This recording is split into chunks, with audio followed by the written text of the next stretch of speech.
I was miserable in my life. I didn't like waking up. I ain't have no purpose. I didn't know what I was supposed to be doing.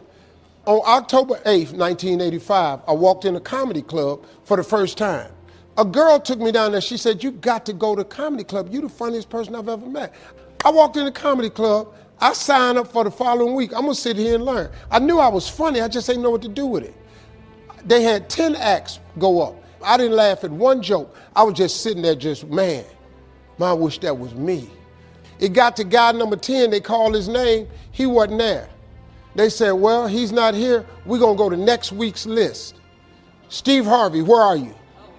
Long story short, I won amateur night. I won $50.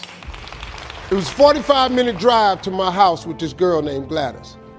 I cried 45 minutes. She said, "What you crying for? It ain't but $50. I said, No, you don't even understand. I was born tonight. I now know what I'm supposed to do. This ain't your life right here. This life you got right now, this ain't just it. You think this it? God ain't through with you." I don't know what you've been through. I don't know how bad it hurts you. I don't know who this is for, but I came to tell you what you are going through right now is not how your story is supposed to end. The people that are running at their dreams know that it's possible that you can live your dream, that it's necessary, that you're relentless, that you have a plan of action, that you are creative. The people that are living their dreams are the people that know that if it's going to happen, it's up to them. The people that are running after their dream know they're going to have hard times. They keep on running because they're saying within themselves, no matter how bad it is or how bad it gets, I'm going to make it. The people that are running after their dreams are the people that are hungry, that if you want a thing bad enough to go out and fight for it, to give up your time, your peace, and your sleep for it, and if you gladly sweat for it and fret for it and plan for it, and if you simply go after that thing that you want with all of your capacity, strength, and sagacity, if neither cold poverty, famish, or gulf, pain, or body and brain can keep you away from the thing that you want, if dogged and grim, you besiege and beset it, with the help of God, you'll get it. Jot this phrase down. Life and business is like the changing seasons. And then here's the next phrase. You cannot change the seasons. That's impossible. You cannot say, well, I'll take 5 harvest times, no winters, and a summer or 2. You can't rearrange them. So you cannot change the seasons. But make this note. You can change yourself.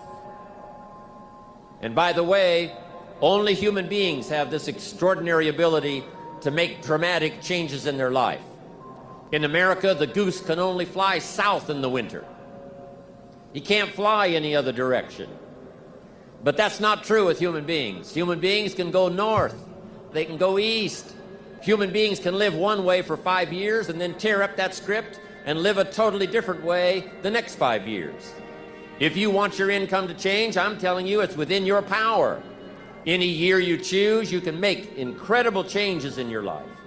You're not a goose. You don't have to fly south.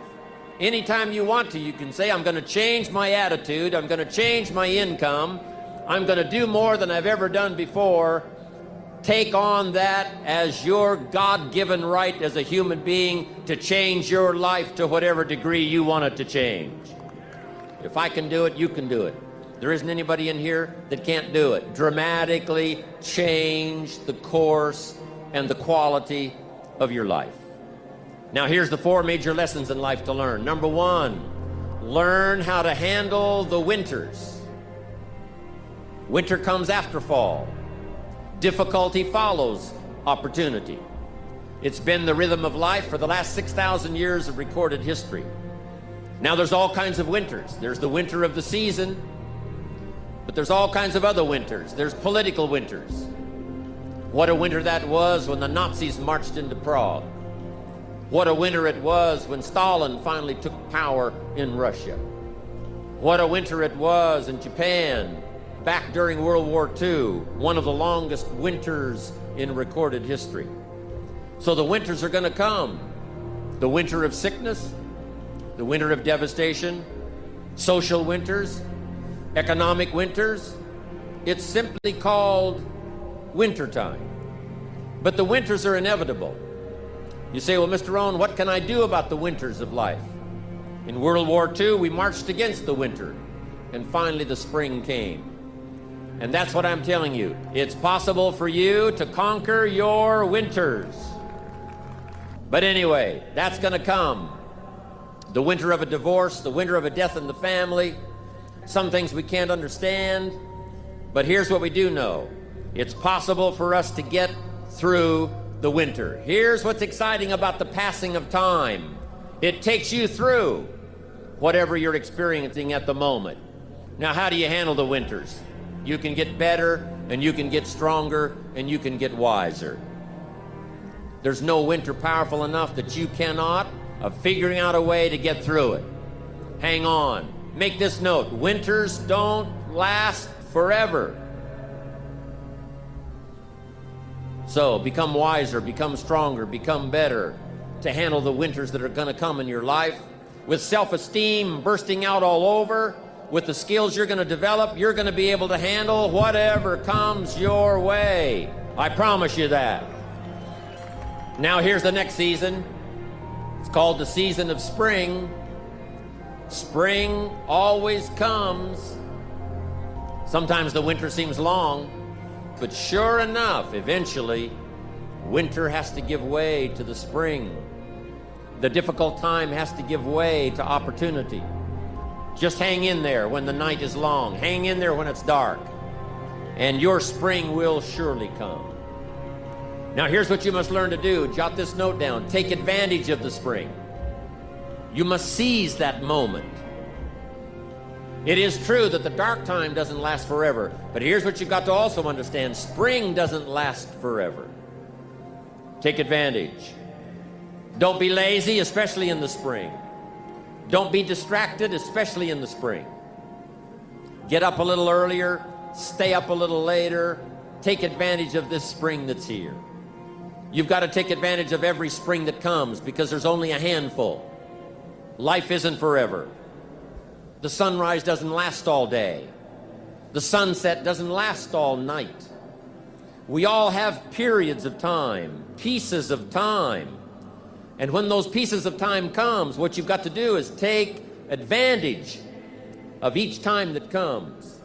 At the longest, life is just a small period of time. Don't waste the chance. Each spring that comes, take advantage of them because there's just a few. Don't let them all pass. Now here's number 3, is the summer.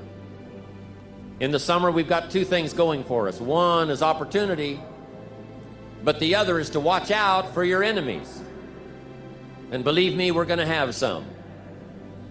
There's going to be people that'll be envious, and they will not be your friends. I'm asking you to stand at the door.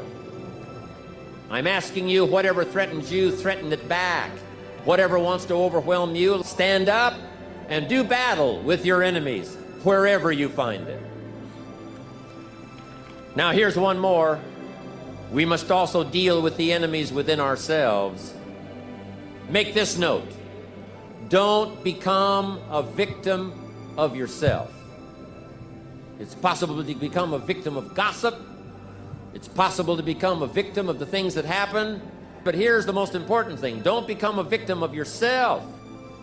Forget the thief in the alley that's after your purse. What about the thief in your mind that's after your promise? The thief in your mind that says you're too tall. The thief in your mind that says, well, yes, it'll happen to people out in California, but it can't happen way over here on this side of the world. I want to reassure you that you can do it. I want you to reassure you that you can make the decisions. Find some things to do, step at a time, yes. But there isn't anything you can't walk away from. There isn't any challenge you can't overcome. Now here's the last season. It's called the season of harvest. After the long summer, we've been disciplined. Then, as one writer said, in due time, your harvest will come. And I want you to have that same opinion. Your day will come. Your harvest is sure. And then you'll be able to say, by gosh, the hard work has paid off, the lonely nights have paid off, and my harvest has finally come.